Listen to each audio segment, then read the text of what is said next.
India is certainly very well poised the way we have a global position in the world, the way the world is looking at India as the stronger one.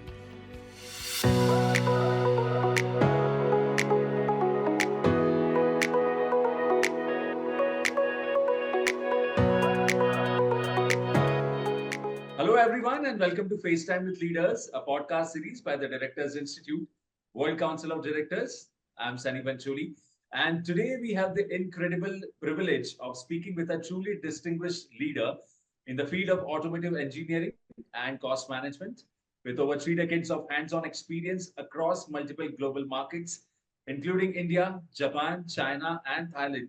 Mr. Atul Karkhanis has played a pivotal role in driving cost management excellence and operational efficiency at one of India's most iconic companies, Mahindra and Mahindra. His expertise spans everything from product cost management and supplier upgradation to strategic leadership in the automotive, manufacturing, and supply chain sectors. Mr. Atul's remarkable journey has earned him a reputation as one of the finest minds in the industry. And today we are thrilled to have him join us for an insightful conversation. So thank you so much, Mr. Atul, and welcome to FaceTime with Leaders. Hey, thank you so much, Sunny, for a really nice introduction, and it has been pretty exciting one. And I sincerely once again really appreciate Directors Institute for their this opportunity for participating in this series of FTWL on the podcast series. It's a good opportunity for me. So sincere thanks for that. Great to hear that, Mr. Atul. So before we dive into the conversation, I have to say, uh, Mr. Atul's journey is nothing short of fascinating. From leading game-changing cost management strategies to navigating the global automotive landscape, his story is filled with lessons on innovation, leadership, and overcoming challenges. So today we are going to unravel the experiences that shaped his career, and trust me, there is a lot to learn here. Yeah, Right. thank you, Sunny.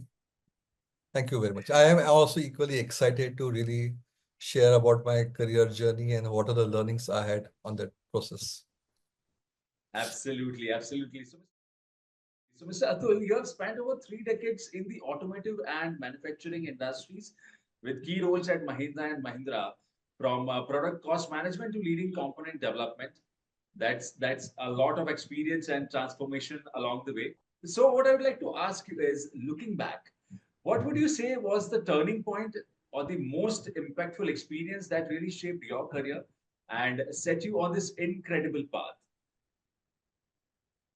Actually, this 3 decades working at Mahindra Automobile is, I think, it's been a pretty enriching journey. I really started as a metallurgist after passing out from IIT Bombay. So from working as a metallurgist, looking under the microscope and checking the material structure, going up to the strategy, cost management level, it has been really a good change. And uh, Mahindra has given various opportunity to be in the various roles. So out of the various roles, maybe about 6, 7 roles I played, I think three things we really changed my career path, or I would say one was being a founder member of a global quality systems benchmarking. So there was one. Second was me heading this component development and materials management activity for a trim commodity. So that was in the mid-career. And the recent one, which I was heading, like product cost management of Mahindra. So complete one, auto, tractor, and all other divisions also. So I think these three are the one which was the major one. Great. Thank you so much for the excellent start to this podcast, Mr. Atul. All right, so Mr. Atul, what I would like to ask you next is, over the years, you have honed your expertise in global quality benchmarking. So, can you share a story where these skills directly contributed to a major breakthrough or success in a project? Yes, I think this was one of the golden opportunity I received in M&M. I was a part of a founder team where 7 of us were sent to USA. We were there for 4 months and we studied. the global benchmarking practices out there. We got opportunity to work with them, understand their system, be with their people, go with their supplier, manufacturing site. So learn system the way it is. It was around like period of 98, that particular period when the auto industries of global US companies were absolutely at a top level, basically. So that was a great opportunity. And so the mandate or expected uh, what from us by the managing director was that those systems, how you make it implementable for Mahindra and Mahindra. Because that time, Mahindra, of course, was poised to launch Scorpio and all those things. But we know that at a broad level in Mahindra, a major system or culture of quality system needs to be brought in. So that was a great opportunity. And so what we did, it was based on the learnings, we actually documented all the guidelines, what is really good for Mahindra based on the global learning. It was in absolutely detailed the way our quality management should happen, our manufacturing system should be there, our supply development system should be there, how our product design system should be there. So it was like a almost 1 2 years, 7 of us were documenting how things should be. Then it was like a making people understand through various workshops, trainings, because we know that like, any cultural change is going to be a difficult or there will be a lot of resistance were there. So through that steering and people making their mindset ready for this new culture in M&M, the quality focus, it's not only quality function or department's responsibility, is each and every stakeholder is responsible. So that bringing mindset, and I'm talking about a period of like a 98, 2002, where uh, I mean, it was certainly newness in Indian industry for sure, because now, of course, I can see many companies have imbibed that culture, but that time, so it was 20 years back. And happy part for me is even after 20 years or 25 years after we established our system, even today, if I reflect back, there is a lot of continuity in that system. Obviously, there's a newness updation happening in Mahindra. So the satisfactory part is what we set up as a process is like still like a good strong foundation. So that's the happiness part out of my I feel contribution. And of course the learning for me is like it all of my subsequent journey career, it has been a foundation on which I could build every other function. That really sounds incredible, Mr. Atul. So, continuing our conversation, your role as head of component development and materials management, Jim Commodity, how did it help suppliers and the organizations? And what tangible results did it deliver in terms of process and product standardization? Yes. So again, yeah, I will be talking about Mahindra quite a number of times, but it's been really an exciting company to work where at we are always in like a continual.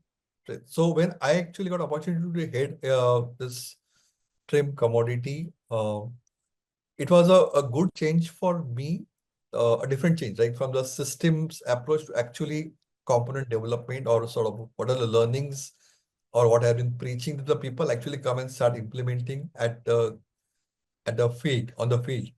So that was a good challenge sort of thrown to me. And secondly, for Mahindra also, I mean, we have been known for ruggedness of our vehicles related, but use of this trim part, not trim, I mean, all the interior plastics. When you sit inside a vehicle, everything what you see around is a trim commodity. It's uh, all this plastic door or the instrument panel or a cockpit, seats, all everything what you see inside is a.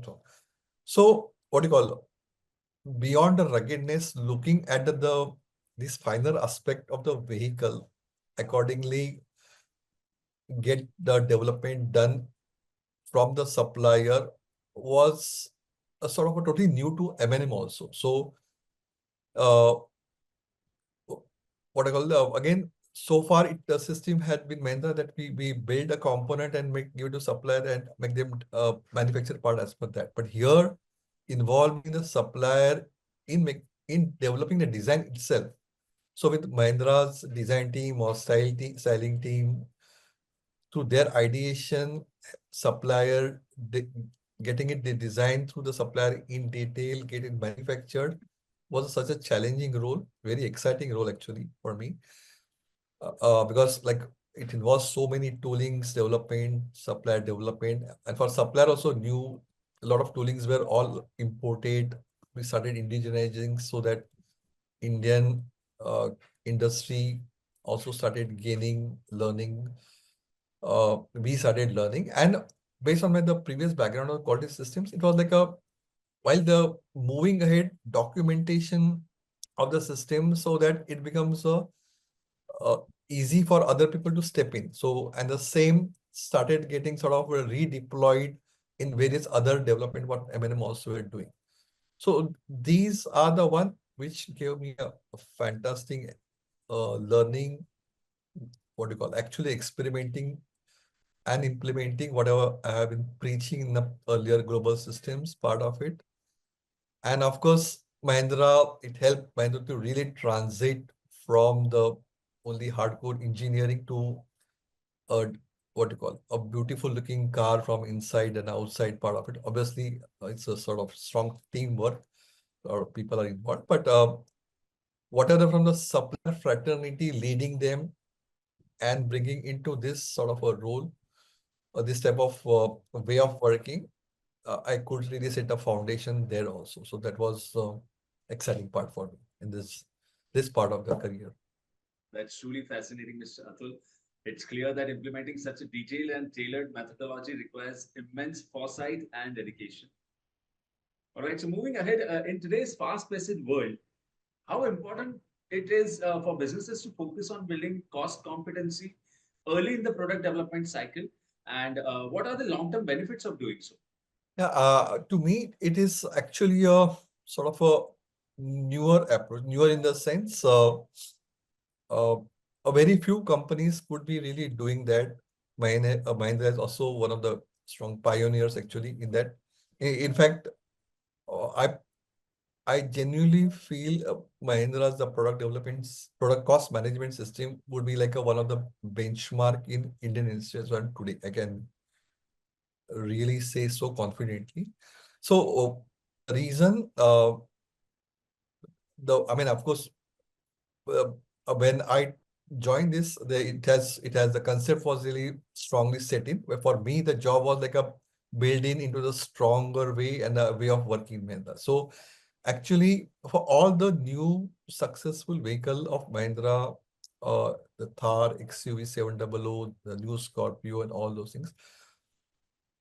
So for all this, it is like a working from the absolutely uh, basic initial level of thinking of about how the cost be planned in design of each and every component.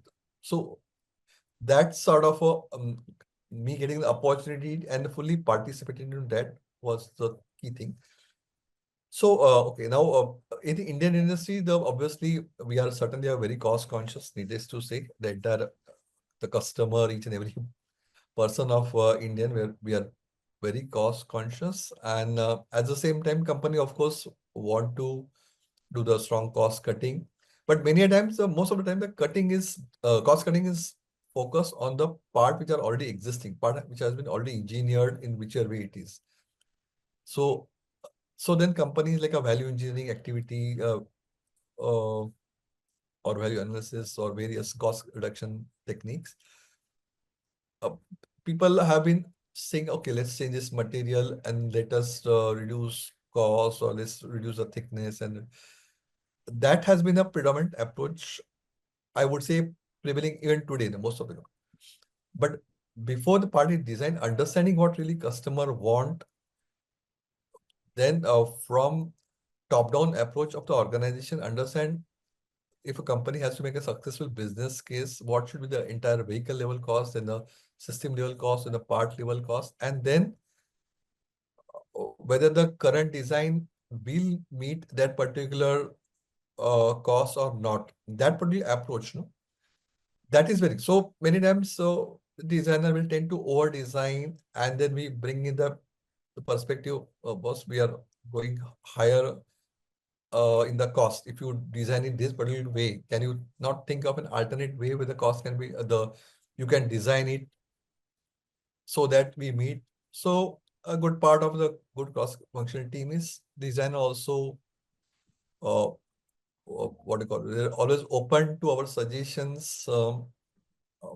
Had their own engineering way to look at and how to reduce how to change the design from fundamentals so that meet the cost. So that as a strong process, of course, that it was we should be able to estimate the cost at the very early stage also. So that was a skill uh, the team had. I could really provide a strong leadership in that particular approach.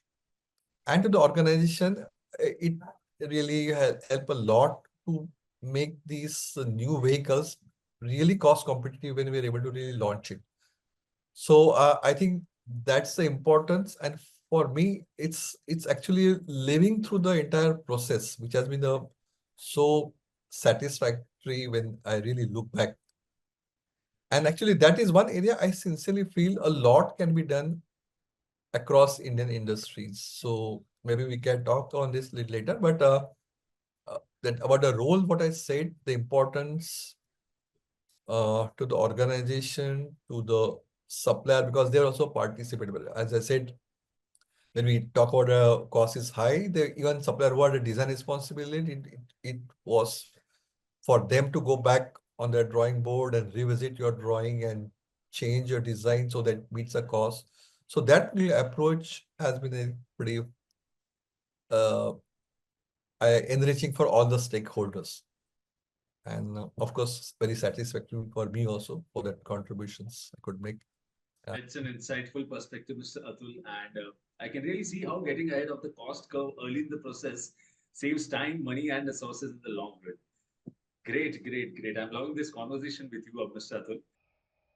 All right, so heading to my next question, you have already made such a mark in your career, but I'm sure you're not done yet, right? Yeah. So looking ahead, obviously, so looking ahead, what are some of the goals or aspirations you are aiming for, whether it's in the boardroom or beyond, and what's next on the horizon for you? So frankly speaking, there are a lot to need to be really done. And about India's aspiration to be really a global hub, global manufacturing hub, making is those are really like fascinating initiatives. Now, when I reflect back, India is certainly very well poised the way we have a global position in the world, the way the world is looking at India as the stronger one. Uh, Here, what I feel at the, means with all the efforts, what has been put in into that, uh, the contribution of the manufacturing industry is still around 20% for quite some time. Almost, it's not really changing. Although India is growing, manufacturing industry is growing, but the contribution is still around the 20-22% across it. So one of the things is if we can bring more cost efficiency in the way manufacturing, it would be like a great help to the nation and to Indian industries for sure. So that is one area where I feel something I can really contribute in a way. And I see, and that is my, I would say, uh, mission, goal, whatever you call it, going forward. I sincerely mean it. So for that, I mean, what I'm in doing is currently we take a various training programs on how to do this overall cost management. That is one thing. I'm helping one medium scale industry to what you call. It's a good company, but suppose you want to transit to a great company, how the processes should be there, all those things I said. And the larger opportunity I feel I can really get is working with those aspiring companies who are really good, but they want to really go great. So there, being a part of a board as an independent director, looking at the the organizations team's effort, their strategy planning, and the various processes they follow internally. They're providing my inputs, my perspective would be highly satisfactory to me as well. And I'm sure it would be very valuable for those companies for sure. Absolutely, absolutely, Mr. Atul. And it is inspiring to see that you are not just focused on what you have already accomplished, but also thinking about the future. And I must compliment you, congratulate you for the vision that's both strategic and impactful. So, Mr. Atul, with sustainability becoming such a priority across industries, how do you think ESG principles are shaping the way businesses operate today, especially in the automotive sector? Uh, it is really going in a very big way, I would say. And good part of auto industry, I am proud of is like a people are walking the talk. If you really see across, no, it's not like a lip service of being a ESG and all those things. Of course, I can vouch for M&M, but I can see other industries also, no, the way they are approaching. So I think Mahindra's like a uh, rise story or rise principles, what we say now. So even if the way it has been recently shaped, it is not that something ESG is like a nice to do and all those things. We are Mine is convinced that this is the only way to really go ahead. So how we adopt to the ESG as a like fundamental thing, and then of course being updated with the technology changes what's happening later. That's the only way we survive.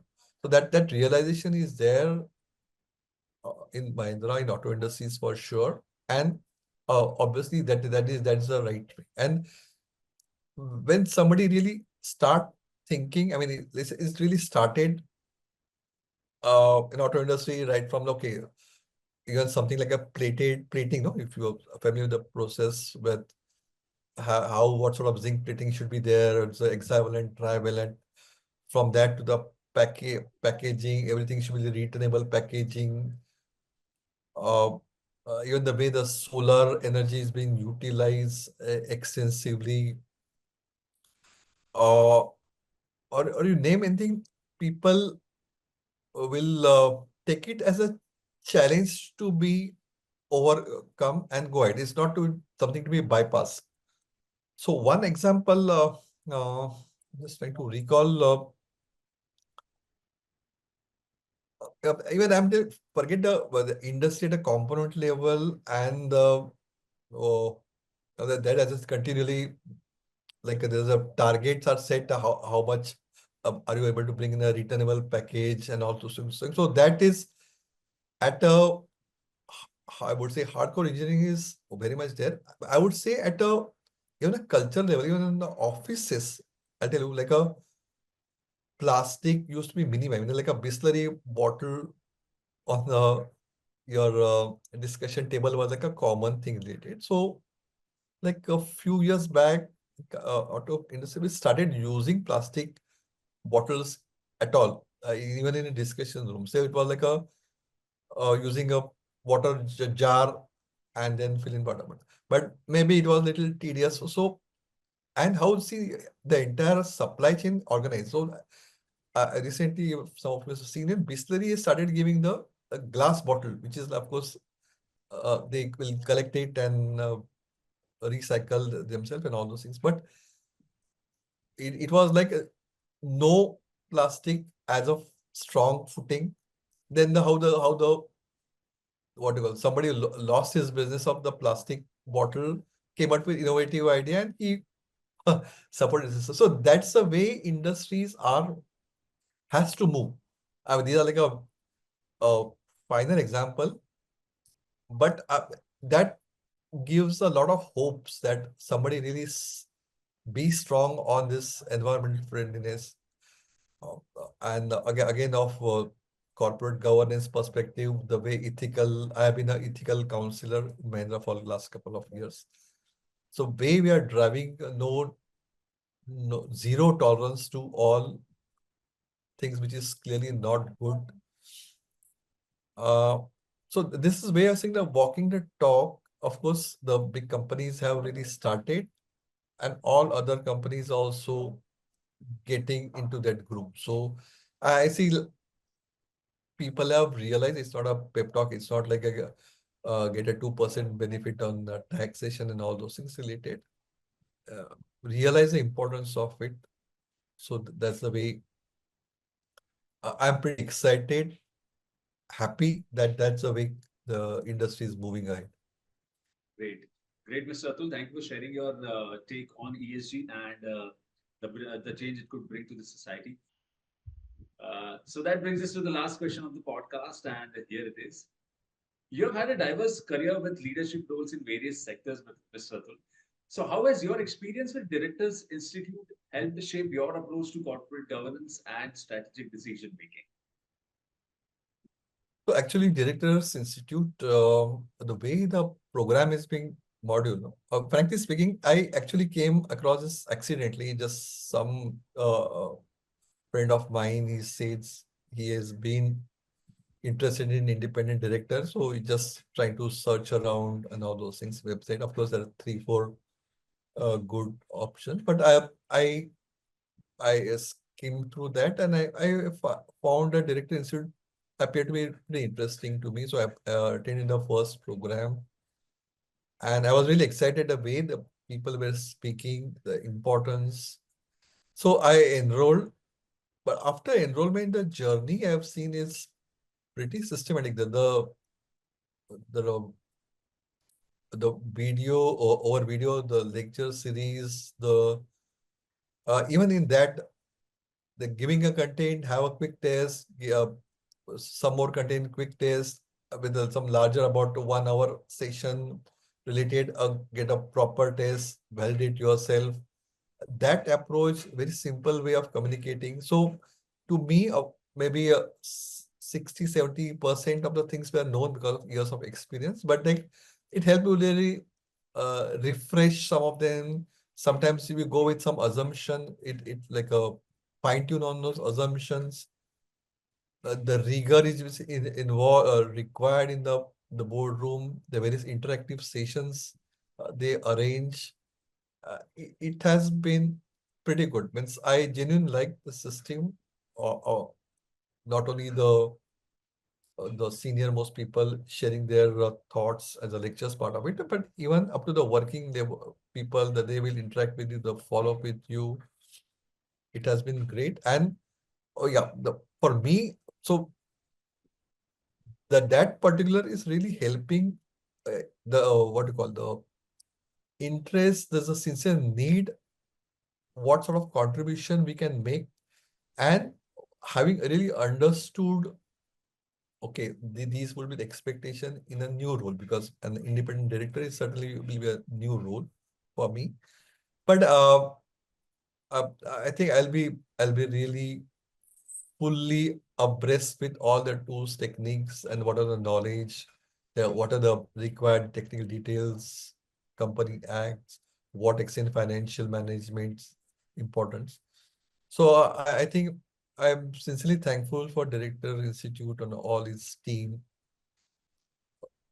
for really coming out with such a module and making me ready for taking a new and exciting role. That really sounds interesting, Mr. Atul. And I would really like to believe that Directors Institute really helped sharpen your leadership approach.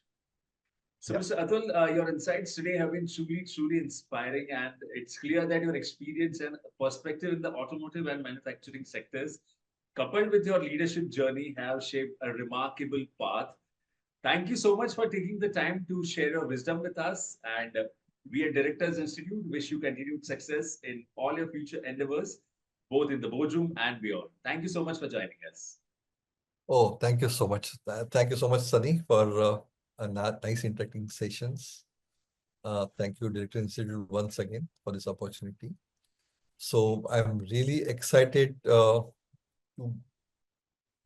play a key role, as I said, to really bring a good level of manufacturing efficiency in organizations. And And I'm sure this organization would find this approach, no, or where the promoter really want to aspire to be a bigger company. There's sometimes the bandwidth related gaps. So how to bridge gap, integrate organizations, and actually make the dream come true. So uh, that new role would be pretty exciting. So thanks once again to Director Institute for making me ready for that.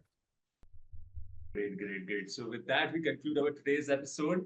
We hope you found Mr. Atul's story as motivating and as insightful as we did. So stay tuned for more inspiring conversations with industry leaders in our upcoming episodes. Until then, keep innovating, keep growing, and find joy in your leadership journey. Thank you so much and have a nice day. Thank you. Thank you.